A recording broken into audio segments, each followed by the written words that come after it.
Let's compare using generative AI to going for a bike ride. The teaching year is full of ups and downs, wins and challenges. We can think of this like a bike ride with rolling hills. Without generative AI, the journey takes place on a traditional bike. No power assist. The cyclist must do all the hard work themselves. Without exploring AI tools, your bike doesn't move uphill any easier. There are no improvements to workflow. This can result in the same burnout and the same labor-intensive tasks.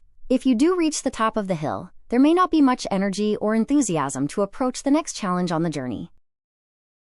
Possibly after today, you explore one or two of the examples that were showcased, but choose to continue for the most part with traditional practices to admin and planning.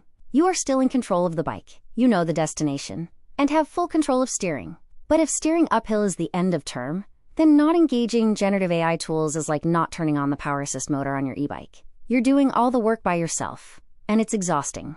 Chances are, when you make it to the end of term, you may not have much capacity left to enjoy the view. Or maybe after today you commit to exploring the potential of some of these tools. Now you are the e-bike rider who engages the motor. And when the hills appear, you outsource the heavy, labor-intensive work to generative AI. The motor kicks in, and suddenly your effort is multiplied. You still steer the bike and you have full visibility on its direction, but you are more likely to make it to the top of the hill with energy to spare and time to appreciate the view.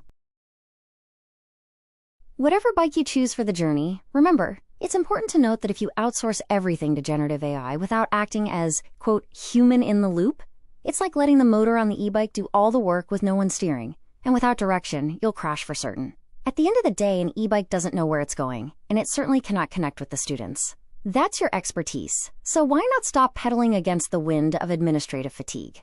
Turn on the assist, reclaim your time, and pour that saved energy back into what matters most: the little human beings sitting in front of you in the classroom.